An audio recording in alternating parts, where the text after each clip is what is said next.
Hi everyone, welcome to the course introduction. This is a lecture on tips and hints for how to do well in the class, a general overview of what the class is, what the grade, how we grade, and all that stuff.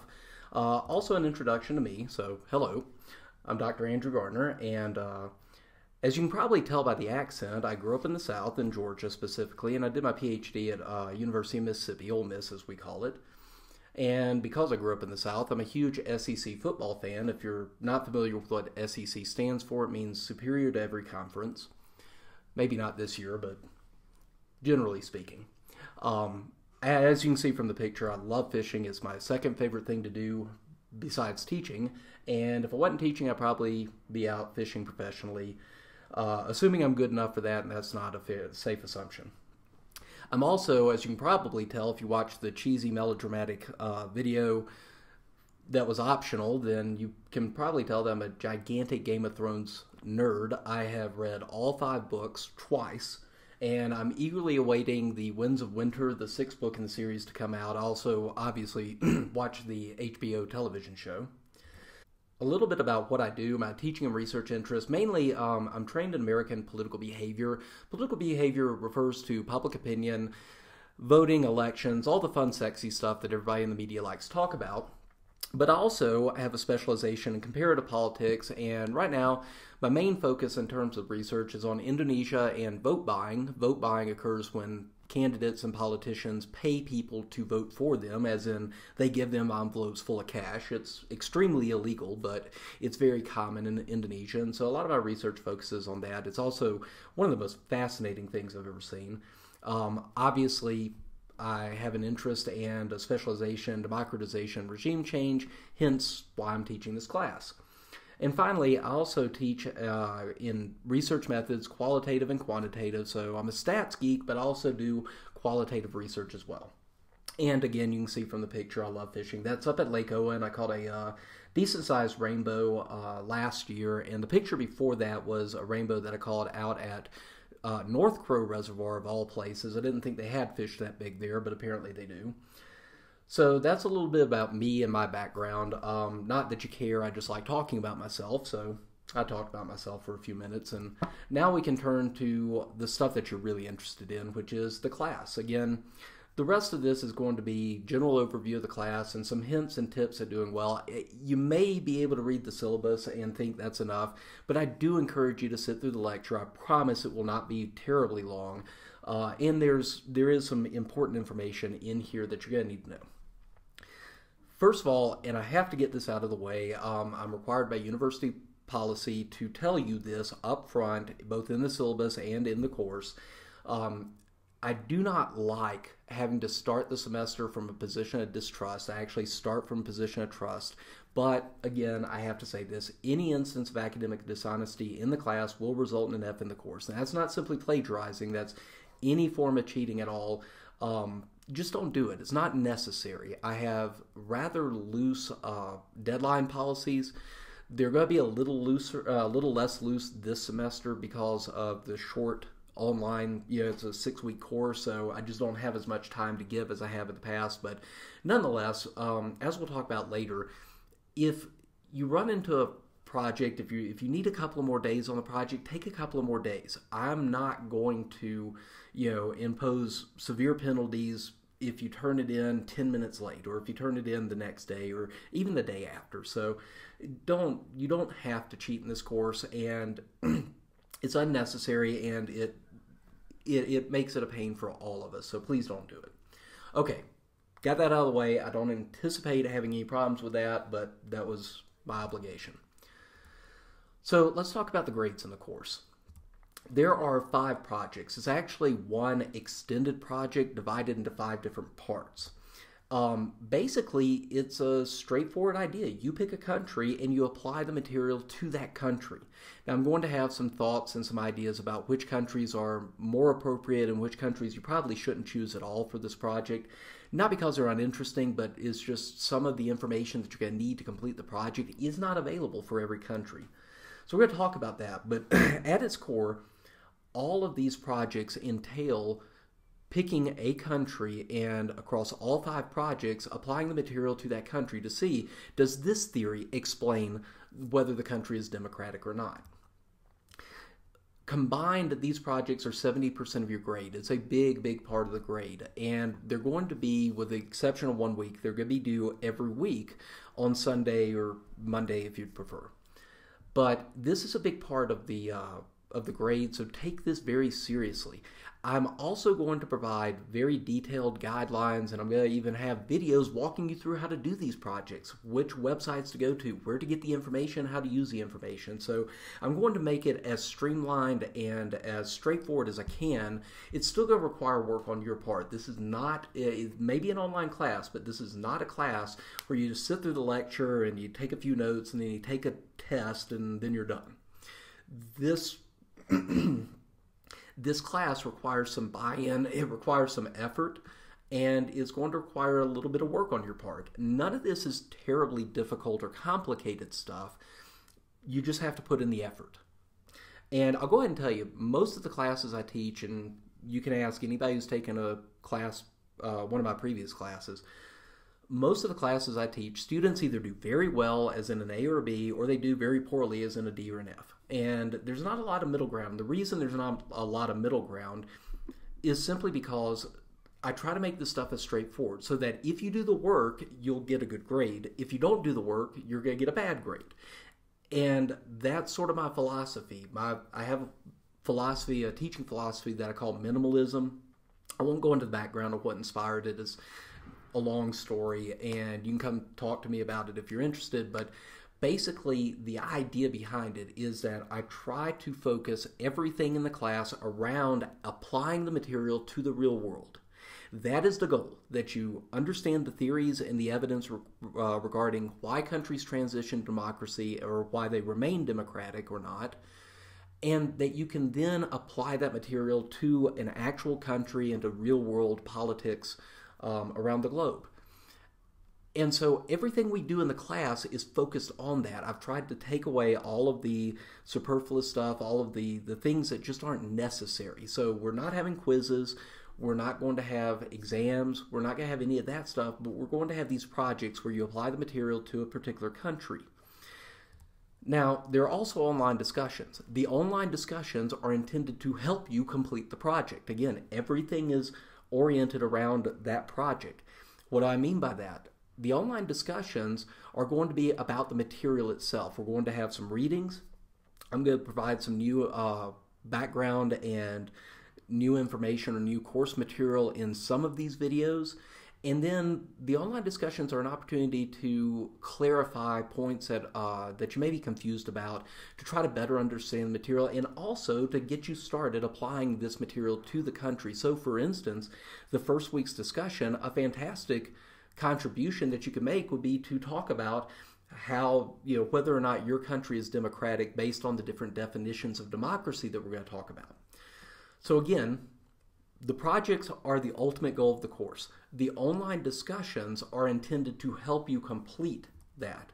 So these threaded discussions are also a big part of your grade. They're 30% of your grade. I'm going to be giving you some information later on about what would be a good contribution and a not so good contribution. I know that with other online classes, there's a tendency of people to sit back, wait for other people to comment, and then post a comment that is basically a reiteration or just a restatement of what's previously been said. That's not acceptable in this class. That's not going to get you any points. This is also, these discussions are intended to be deep discussions like we would have in person in a classroom. They're not superficial. You don't just go in and type some vacuous comment that doesn't provide any insight or any contribution to it and expect to get points from it. And again, we're going to go into detail about that a little later. But I hope what's obvious is that this is not a lecture class. This is not a class where you watch the video lectures and then you take a test or you take a quiz. That's not how this is. This is an upper division class, and my philosophy is that upper division classes should be much more interactive. It should feel more like a workshop than it should a traditional classroom, and that's reflected in the grading and reflected in the activities that we're going to do. So again, just to reiterate the point, this is a class that requires you to pay attention and to be involved in it. Otherwise, you just mathematically, you're not going to be able to do well if you don't do that. So if you're just going to class where you maybe read a little bit, you watch a lecture, you answer some questions on a quiz or a test, and then that's the extent of your contribution. This is not the class for you, and I want you to understand that going into it. I don't want you to get 2 weeks in and not realize that that's the level of commitment that's required. So let's talk about the process and walk through this a little bit. We have video lectures. I put lectures in quotations because this is not a substitute for the readings. We're still going to have readings, and you're going to need to do those. The lectures, these videos I'm going to provide, they provide background and context. In some cases, I'll talk about material that we're not reading so that you can better understand that material. In other cases, I'm going to give an overview of the readings, but understand that is not a substitute for actually reading the materials. So watch the videos first before you dive into the readings, because I will give you some hints. Second is we have the readings. After you watch the video lectures, you can then go on and do the readings. They are required. They are not optional. And the videos, and I'm also going to provide some reading guides to help you focus only on the important stuff in those readings. In other words, you don't read the articles or the books like you would a magazine, flipping through every page. You focus intently on the major ideas for each one, and these reading guides are intended to help you focus on that. In fact, the questions that will form the online discussions come straight out of the reading guide. So if you read and you take notes, and you answer the questions in the reading guides, or you take notes on the sections that I'll point to in the reading guide, then you'll be much better prepared for the discussions, which is the next part of the process. Then we have discussions later in the week where we talk about the readings and the videos, and hopefully you'll by then have some thoughts about how or whether the material applies to your country. I'll tell you, not every theory explains every country. So we're going to talk about 3 or 4 very big theories of why countries transition to democracy, and some of the most interesting discussions are talking about how this theory fails to explain this country, and there are some notable examples.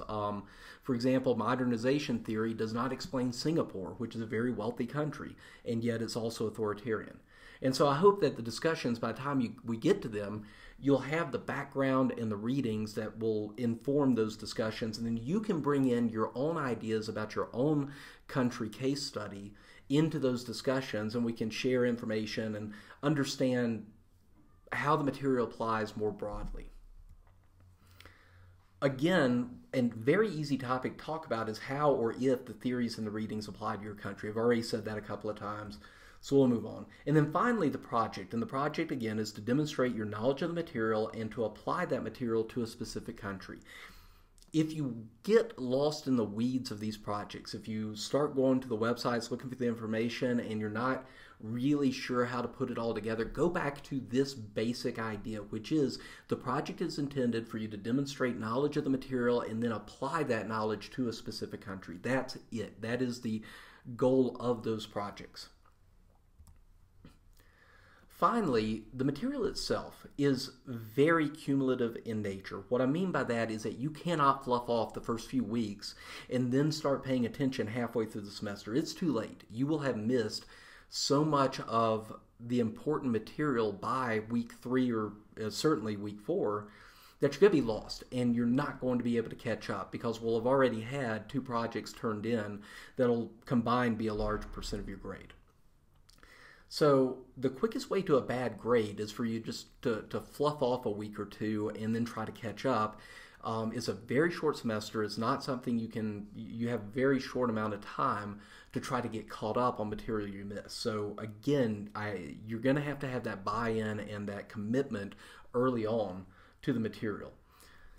What I mean by it's cumulative as well is that the material we cover starting this week and next week will be relevant for the last week. So let's say that you just fluff off the readings on modernization theory, especially the Jaworski and Lamanji study, for example, that we're going to read. If you don't understand that, you're not only not going to do well for that week, you're not going to do well for the following weeks because that material comes up time and again. When you read the material from week 3, for instance, it will cite the material we've been reading in week 2. And by the time we get to the last week, week 6, we're going to come right back to the material that we're reading next week. So again, I just want to emphasize this cumulative nature of the material. This also is not a class where we talk about one topic one week and then we do a project or take a test and then we go on to the next project and we forget what we did the first week. This isn't a class where we take each week separately and they're disconnected from another. This week is the material rather is deeply interconnected and cumulative. So the example I give is, think about this as a 5-course meal, not a buffet. Again, the modernization theory literature we're going to cover in the second week is also going to come up not just in the final week of the class, but also in week 3 and even week 5. So I just want to emphasize that and get that out of the way so that you understand what you're getting into. And then one last note, again, I've hammered this point a couple of times, but I just want to say it again. Everything is oriented around helping you successfully complete the projects. The videos will help with the readings. The reading guides will help with the readings. The readings will help with the discussions, and the discussions will help with the projects. If you don't read, you're not going to do well in the discussion, and then you're not going to do well in the project. So the course has been designed so that if you put in the effort, if you do the readings, you take some notes, after you watch the video, and then you come in and you have a robust discussion and contribute to discussions in a meaningful way, then you should be able to very easily do very well on the projects. If you don't do the readings, if you don't understand the material, and you don't participate in the discussions, then you're not going to do well in the project. And it's really as simple as that. And again, that's why in a lot of my courses, most people in the course either do very well or very poorly, and what differentiates or separates those two types of people, the ones who do well versus the ones that don't do well, tends to be simply effort. The people who don't read, don't do all the things that they know they're supposed to do, they don't do well. And the people who do read and the people who do participate in the discussions and who try to understand the material, they typically do very well in the class, an A or B. I can't always promise an A, but if you put in the effort, you're most certainly going to pass the class and probably do very well in it as well. So let's talk real quickly about what makes a good discussion. I've got a couple of examples. First, what makes a good discussion is that everybody has to have read the material. That should be obvious, because if half or even fewer than half of the people have actually read the stuff, then we're going to get half of the people making uninformed comments that aren't related to the material at all, and a small group of people talking about the material, and that makes for a bad discussion. So everybody has to have read and be on the same page with the material by the time we get the discussions in order for it to be good. Think about the definition of the word discuss. It means to consider or examine an argument, comment, etc., especially to explore solutions. In other words, we're talking with each other. This is just like if we were sitting in a classroom across from each other and just chatting or discussing this stuff with each other. What we're not doing is we're not typing points at each other. And we're certainly not just posting things to get a grade.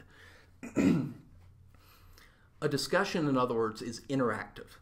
Somebody makes a point, you react to the point. You may agree with it, you may add a nuance to it, you may disagree with it. Obviously, with this material, we're probably not going to get into issues that are extremely controversial, so I'm not too worried. About incivility, but let's keep it civil. But I'm not too worried about that. It's just the nature of the material doesn't lend itself to that. Nonetheless, there is an engagement in a deliberative process where we react to one another and we help each other, frankly. If somebody gets a point wrong, we don't do the Simpsons thing and point of, ha ha. We help the person and we try to help clarify it. Maybe they just misread it, or maybe they forgot the main point of it. And so the discussions they're not combative. They're not adversarial. You making a good point does not take away points from other people. And you making a great comment does not mean that somebody else gets a lower grade. If everybody makes great comments, if everybody engages in the discussion, then everybody gets a good grade. And there's no reason for people to be combative. So again, the discussions are interactive, they're deliberative, and we're talking with each other. We're not just posting inane or vacuous comments for the sake of commenting. And as we get closer to discussions, I'll help guide them. I'll ask some leading questions and some comments. There may be a short news article to read that we can then discuss as well. So it's not going to be, I'm not just going to say, okay, discuss, go. I'm going to give some guidance about that and try help starting it out. But ultimately, it rests on your shoulders to make the discussions good. I cannot do it by myself. You're the ones that are going to make the discussions good or bad. So let's take one quick example. It's a bit of a silly example, but whatever. One of the first things we're going to talk about this week is how do we define democracy? Now, defining democracy is, it on its face, seems like a boring and simple topic. I mean, we know what democracy is, except we really don't. And defining democracy can sometimes feel like trying to nail Jell-O to the wall. It can be a really tricky, complex subject. And so it's something that we'll want to read about and discuss, but let's say that this is the topic that we're discussing. This is not such a good example. Somebody might type, I like the Sortel measure. We'll talk about what that is later. The Sortel measure is easy. I like easy measures. That's obviously superficial. It does not provide any insight. It's just an expression of, I like this. Well, that's not what we're talking about. That's not the nature of these discussions. This will be a much better comment. And I'll put this up there a second. I'm not going to read it to you. You can read it for yourself. But you can see how this is much more of a nuanced comment that is directed at the literature and also provides your own insights. And again, that's what the discussions are for you to share your ideas, your thoughts on this material in a meaningful way. Finally, how the course is structured and an overview of the course itself. What is this class? Basically, we answer the question, why do countries or regimes change from authoritarian to democratic, and why do they go back or fail to go back? So some countries start out as authoritarian and become democratic. That's what we call democratic transition. And then once a country's transition to democracy, they either survive as a democracy or they slide back to authoritarian rule. That's what we call consolidation and survival. So two different parts. We're only going to spend 1 week on the last part because explaining transitions is much more complicated. But that's the basic question that we're aiming at. We want to know what are the theories and the evidence that help explain which countries become democratic and which do not, and which countries stay democratic and which do not. And the analogy that I use, again, if you watch that sort of cheesy melodramatic video that I made, I called it a real-life Game of Thrones because this really is a perfect analogy. It is a Game of Thrones. It is several different actors all vying for control, for rule of a country, and what form of rule or government that takes. So another way to think about the class is a song of subjects and citizens, and I mentioned that it's told in 3 acts. We have the prologue, which is defining the realm. Is a country democratic or authoritarian? And again, that's not always an easy question to answer. But that's the starting point. Once we get past that, then we can start Act 1, which is modernization. And the analogy to Game of Thrones here is the common people, the small folk, if you will. Basically, modernization theory tells us that democratization often results from a very long, often generations-long process of societal change that follows economic changes in the country. And we're going to spend 2 weeks on the subject, but this is sort of the long view of it, the long build-up that creates a demand for regime change. Best way to think about modernization is that it builds the demand among citizens for a change in the regime from authoritarian to democratic. Act 2 is what we call the actors and the strategy. The analogy to Game of Thrones is the High Lords. Once a revolution breaks out, once the demand for democracy becomes so great that people take to the streets with demonstrations or coup attempts, which often happens, at that point we enter a moment of chaos. It can last between a couple of months to several years long. We never know how long it's going to last. There's a lot of uncertainty. We never know who's going to win the Game of Thrones in this case. But what we focus in on this period, short-term period of chaos when all hell breaks loose in a country where you have mass protests, police violence, maybe the military gets involved as well. We look at the actors and their strategic decisions. So the regime itself is often split between what we call hardliners and softliners. The military is a very important and determinative actor, whether it sides with the regime or the people or just stays out of it, as they did in Egypt. And then the people themselves, the opposition, and the strategic decisions that they make, all of these things combine into this real-life Game of Thrones that can help us understand which side is likely to win the conflict. And then finally, we have what we call inhibitors to democracy, because there are some things that have been shown that even with modernization can still inhibit democracy from developing in a country. And so I called this one The Realm, again, a reference to Game of Thrones. And then finally, we have the epilogue, which is survival. Once a country becomes democratic, does it survive as a democracy? And that's the last one. And the reason that we relegate this to 1 week, not because it's unimportant, it's actually hugely important, but because the factors that explain survival are actually not terribly complicated. And often they overlap with the same factors that explain transitions to democracy. Modernization theory, for example, is one of the best explanations for whether a country survives or not, which, again, we'll talk about next week. So a couple of last tips and hints. Do not, please, do not hesitate to contact me if you have questions. You can email me. We could do a Zoom or a Skype or some type of video conferencing. I'll be around for the first part of the semester, so you can come by the office if you want, make an appointment. Just if you have questions, or if you have, if something is not clear with the material and the discussions don't help clarify that, or you're having problems getting information for the projects, for example, email me. Get in contact with me. I'm here to help you. Already said that.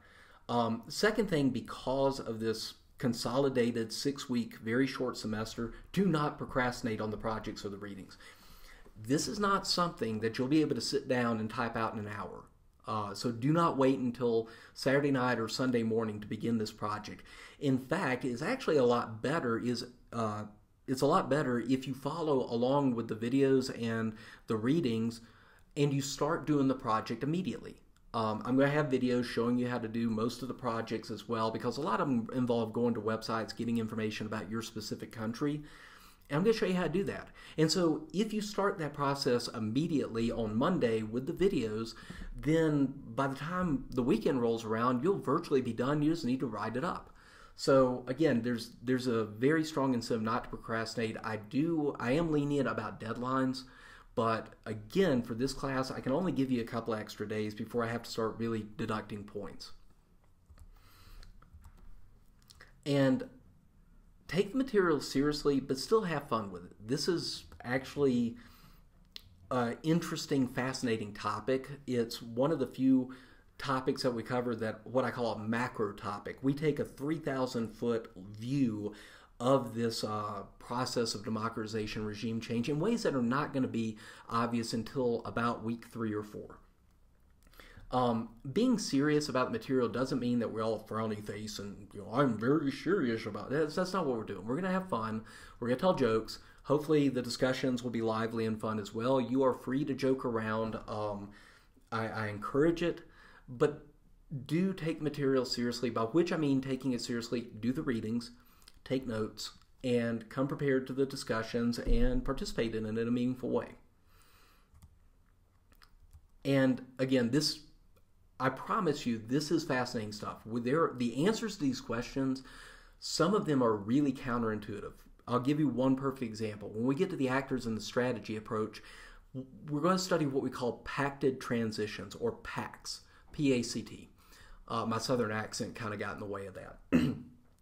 So what is a pact? A pact is really a negotiation between the regime and the opposition for a transition of power. We look at the transitions that occur, the revolutions and the demonstrations on television, and we see the people in the streets and we see the rulers in the palace. And we never see the communication. So from us watching, say, the Egyptian transition, we saw the crowds out there demanding Mubarak resign. And then we saw Mubarak resign. What we never saw was a negotiation between representatives of the opposition and the Mubarak regime and the military, who went to Mubarak and basically told him, you have to leave. And this notion of a negotiated transition is much more common than anybody believes. And it's, again, one of the most interesting counterintuitive aspects to this. So this is interesting stuff, and hopefully you find it as interesting as I do. I love this topic, but we're still going to have some fun. We're going to take material seriously, and we're going to have fantastic discussions.